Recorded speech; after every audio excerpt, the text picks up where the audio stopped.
E aí, quem fala aqui é o Renan, você está no Megascópio e hoje vamos conversar um pouco de Cyberpunk 2077. Acho que ninguém aqui tá no hype do jogo, né? A gente nem Nem um tá pouco, fazendo conteúdo de Cyberpunk. nem um pouco. E para discutir um assunto muito interessante hoje, está aqui comigo. Fala galera, aqui quem fala é a Thay, sim, e hoje quem fez a intro foi o Renanzito. Normalmente é você que acaba fazendo as intros, né? Mas sem problema, E, gente.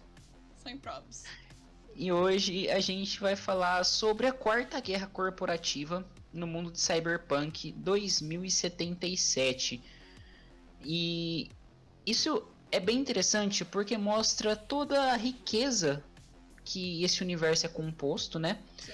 E nele, as megacorporações, elas acabaram extrapolando bastante o limite daquela guerra comercial que é conhecida pelaquela batalha de preços, de oferecer o melhor serviço, e acabou indo para um lado também um pouco mais bélico, né, Thay? Uhum, com certeza. E assim, é engraçado a gente falar isso porque parece que a gente tá falando do que a gente vive atualmente, né?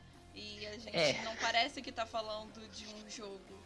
E assim, como o Renan disse, a gente vai estar falando da Quarta Guerra Corporativa, mas houve, né, 3 guerras anteriores e elas foram muito importantes para a consolidação das empresas e também, obviamente, a construção da sociedade em cyberpunk, né?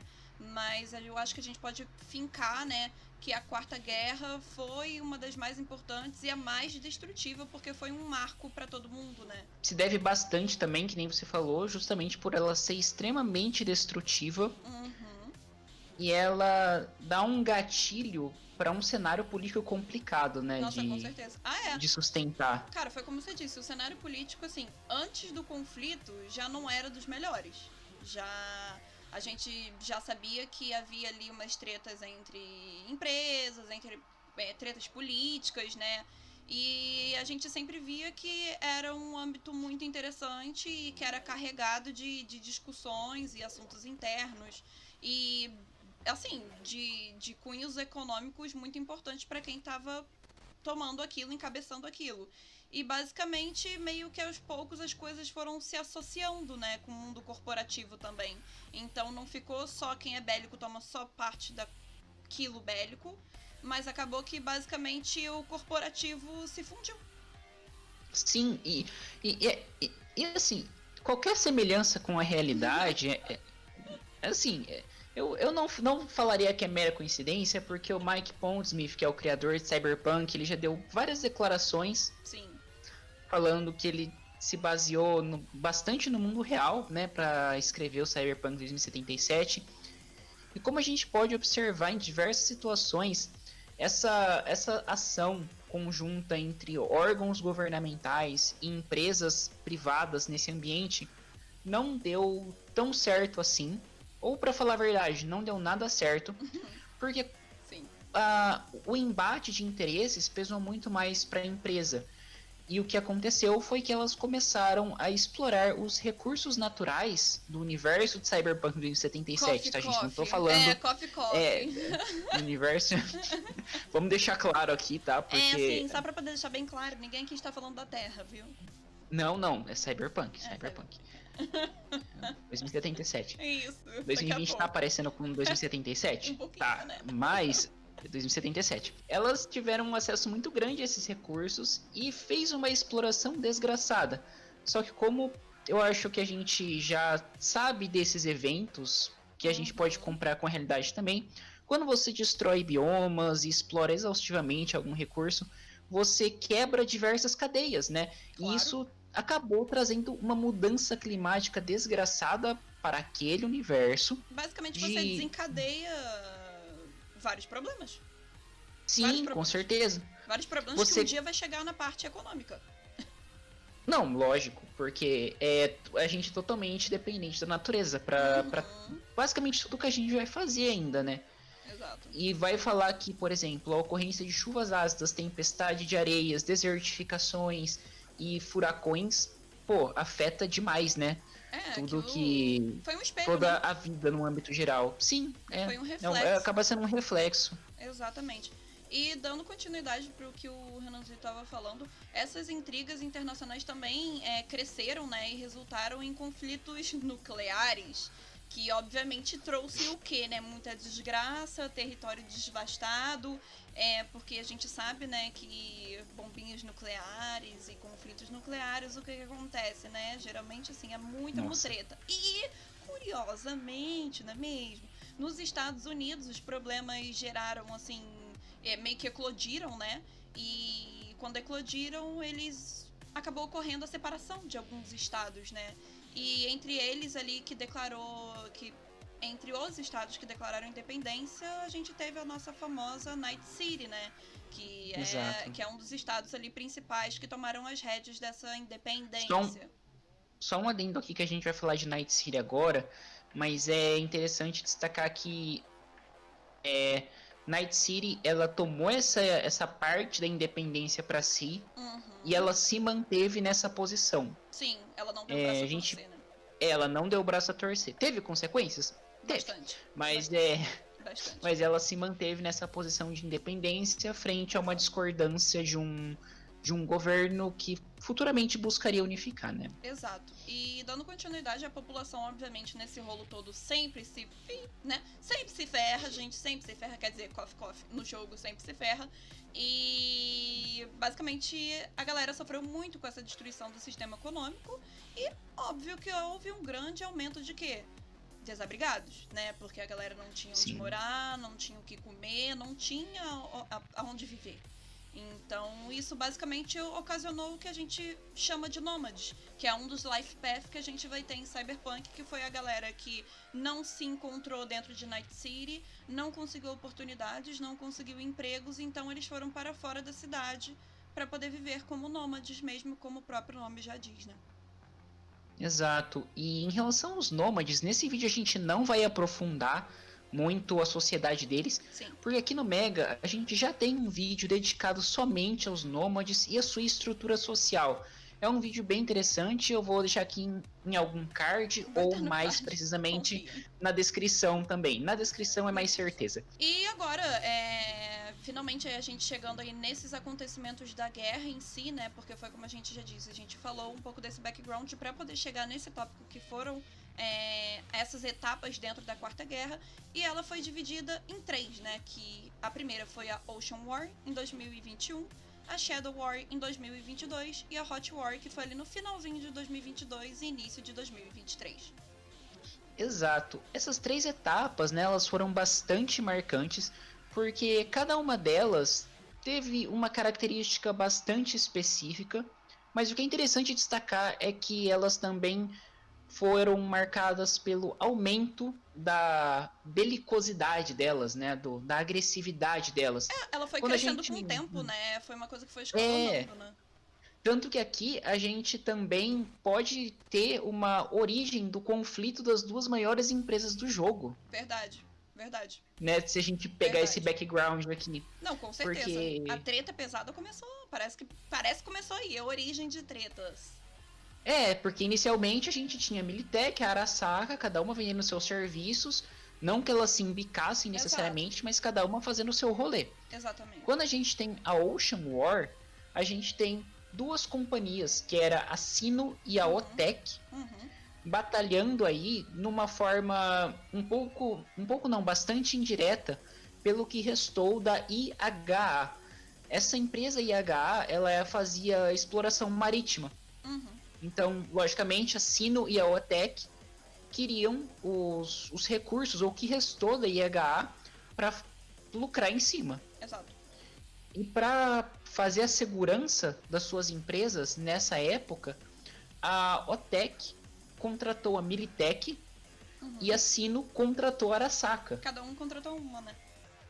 Exato. E aí essa primeira etapa foi marcada mais por essa guerra bem direta e ainda assim voltada bastante para o mercado. Eu ouso dizer que essa segunda que a gente vai entrar agora, que é a Shadow War, foi a que foi mais debaixo dos panos. Porque foi quando a coisa começou a ficar mais tensa, mas mesmo assim Sim. ainda estava rolando, digamos, uma Guerra Fria, né? Pra quem sabe o contexto histórico aí de Guerra Fria. Porque a Ocean War meio que eles estavam convocando empresas para se proteger, para poder formar, digamos assim, entre aspas, o seu exército. Na Shadow War, basicamente as batalhas começaram a ser focadas no roubo de informações e difamações uma das outras, né? O que é a cara da Guerra Fria, a gente sabe. Sim. Historicamente aí falando que começou literalmente o roubo de informações, aquelas difamações de tipo, vou tacar aqui no jornal para poder falar mal dela, de XYZ Exato. do que eles fizeram. E basicamente uma foi dando espetada na credibilidade da outra, né? E acabou que um setor cresceu no meio disso tudo, que foi os Netrunners, que meio que teve uma disparada aí, um aumento de contratação dos Netrunners. E basicamente os Netwatts interviram, né? E eles estavam dificultando esse acesso à net por parte das empresas. Ou seja, o conflito basicamente foi transferido para as empresas de segurança, como o Renan tinha citado aqui acima, que foi a Militech e a Arasaka, né? Sim, e justamente por essa intervenção aqui a gente já vê a ação do Netwatch como, por exemplo, olha, vamos preservar a net, né, que era o sistema de navegação deles, era extremamente importante. 4G. E esses é o 4G ou 77G, não sei. 2077G. Mas é interessante a gente ver que nessa etapa, que nem a Thay falou, tava por baixo dos panos. Para não falar que não morreu ninguém, tinha uns executivos ali, uns executivos aqui que morriam. Mas o importante destacar é que o conflito não tinha chego até então nas cidades, na população. Que foi exatamente o que aconteceu quando os Netwatts interviram, e que nem a Thay falou, parte da responsabilidade das batalhas, não tendo mais a net para esse roubo, toda essa trama, passou para as empresas. E quando isso passou, os conflitos ficaram mais brutais, inicialmente ocorrendo ataques a bases militares e também a instalações de pesquisa. Só que isso começou a aumentar ainda mais, e sim, atingiu as cidades e só fez aumentar ainda mais o número de refugiados. O ponto alto disso, e que basicamente a gente pode falar que foi o fim dessa terceira etapa, foi quando um dos Netrunners mais famosos, né, que é o Rach Bartmos, ele afetou a net, né? A morte dele é bem envolto em lendas. Se vocês quiserem saber um pouco mais sobre o Bartmos, tem um vídeo aqui no canal falando sobre a Oldnet e a Blackwall, que a gente entra em mais detalhes da vida dele. Eu acho que, Renan, é importante a gente falar que a Hot War foi uma coisa muito importante, que foi esse terceiro conflito, porque envolve nomes muito importantes para Cyberpunk. Sim, com certeza. E o Johnny tá nisso daí, porque obviamente a gente não quer dar spoilers, né? Porque a gente sabe que a galera vai pegar pra poder jogar, mas pra quem sabe do que a gente tá falando, já tem um vídeo aqui no Megascópio onde a gente fala sobre o Johnny, inclusive, a linha do tempo, incluindo os RPGs que provavelmente estarão dentro do jogo de Cyberpunk, e também sobre a banda Samurai, onde a gente falou um pouco mais sobre o background do Johnny Silverhand. Mas o Johnny e a turma do Johnny aí, inclusive alguns outros personagens aí que apareceram em um das gameplays, onde eu dei alguns berros. Porque é um personagem que realmente a gente não sabia muito do design, mesmo no próprio RPG. E eles são providenciais nessa parte da Hot War, que é quando literalmente martírios caem, né? Que é o Bartmos, acaba que ele deu a última cartada nele, né? Que foi quando ele literalmente deu uma de V de vingança e explodiu literalmente a net. Explodiu o parlamento. Foi. Não, ele explodiu de um jeito que, assim, acabando entrando um pouco no assunto do vídeo que eu recomendei da Oldnet Blackwall, ele deixou basicamente a net inavegável. Sim. Aquela conexão que a gente via, que era extensa e comunicava o mundo todo, ficou ali restrita em basicamente locais, o que trouxe basicamente todo mundo de volta à Era das Trevas, porque foi um período de muita pouca inovação tecnológica, porque você não tinha mais comunicação. E você tinha muita armadilha nessa época, muito vírus, pontos que se você tentasse acessar a net, você poderia morrer. devido ao Cavalinho de Troia de 2077. A diferença é que o Cavalinho de Troia tava no seu cérebro. E não... E não só no PC. Exato. Esse é o problema quando você é o PC. Exato. Não se sobrecarregue, crianças. É muito importante. É muito importante. E esse foi um ponto, assim, que basicamente colocou o fim da Hot War.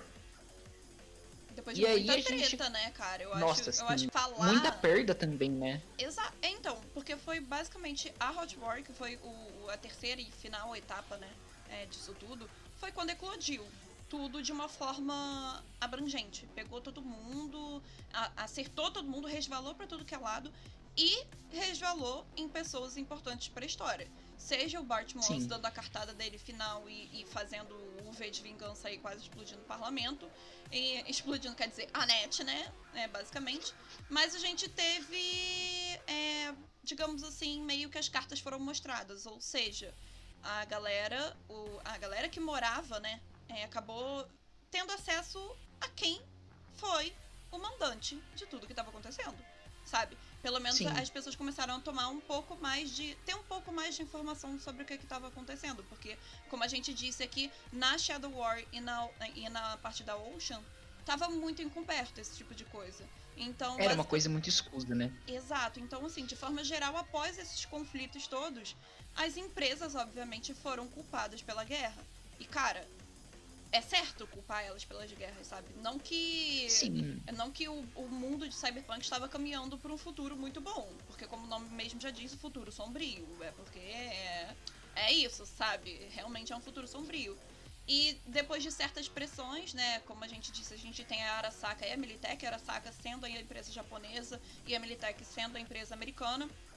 Depois por pressões aí da população, né, e também do governo, basicamente a Arasaka se rendeu e assumiu toda a culpa e a Militech saiu por cima, o que me deixa um pouco surpresa, porque é o que a gente vê, o que realmente acontece. A empresa americana, a Militech, saindo bem, e não que a Arasaka não esteja errada, mas as duas eram pra ter levado a conta, sabe? Vamos falar assim, que o governo americano passou a mão na cabeça ali. Passou um pano. O governo japonês... Não, passou uma coleção de pano. Uma coleção de pano. O governo japonês que forçou a Arasaka a virar e falar assim, assume teus erros, sabe? Falou, já deu, muita gente morreu, muita gente foi prejudicada. Exato. E uma outra coisa que pesou muito para a Arasaka nesse período é porque, por exemplo, ela era uma empresa que tinha prédios por todo mundo. Uhum. E com as ações, os seus prédios foram destruídos. Inclusive o prédio que ficava em Night City. Exatamente. E aí que entra, quando a Thay falou do John Silverhand, é porque, teoricamente, ele, o Morgan Blackhand e o Rogue foram um dos culpados por destruírem o prédio. Exato. Que é o chamado Grupo de Atlanta. Só que aí a gente vê, e aí? O Blackhand e o Silverhand sumiram. Exato. E o Rogue negou tudo. Logicamente, não vai falar explodir e tal. Claro. Ele falou que ele não sabe, ele basicamente negou tudo, sabe? E a gente vê aí que o Silverhand e o Morgan Blackhand nunca mais foram vistos. E eu acho, inclusive, importante da gente comentar que eu tenho dois fatos curiosos. Em um dos trailers é mostrado que, inclusive, um dos prédios da Arasaka explode. E a gente não vê quem é que tá ali na ponta. Então pode ser um flashback, inclusive, da cena do Johnny Silverhand junto com o Morgan Blackhand naquela explosão, onde ele é arremessado pra longe, entendeu? E some, ou é desfragmentado, ou seja lá o que for, e o Morgan Blackhand também. E dois, cara, que a gente tem uma imagem que rola em Cyberpunk, é uma imagem promocional que pergunta Where is Johnny, né? Que é onde está o Johnny Silverhand, porque basicamente depois do sumiço / morte, né? Porque ninguém sabe o que aconteceu com ele. Obviamente a gente deve descobrir agora em Cyberpunk 2077. Ninguém sabe do Johnny, mas só que o Johnny virou como se fosse uma bandeira de luta contra essas megacorporações, né? Tipo, Sim, era uma pessoa que batia de frente, que era contra o governo, que era contra essas empresas. Não é à toa que o cara era um rocker boy sendo a profissão de pessoas que realmente são contra o governo, né? que criticam o É, exato. E ele deixou o legado musical dele também, Exato. que é bastante importante e que acaba influenciando. Provavelmente o Vi é uma dessas pessoas que vai carregar o legado do Johnny Silverhand. Lembrando que o Johnny Silverhand, gente, não é uma pessoa boa, maravilhosa. Ele vai servir também como antagonista, porque o cara não era perfeito, gente. Ninguém Cyberpunk é Não, perfeito. é Tá? exato. É uma coisa que a gente tem que ter em mente. Ninguém cyberpunk é bonzinho. A gente Não sabe, existe. todo mundo ama o Keanu Reeves, eu também amo. Apesar de que o Johnny Silverhand antigamente parecia mais um personagem de JoJo, mas tá tudo bem, tá ok, porque ele era bombadão.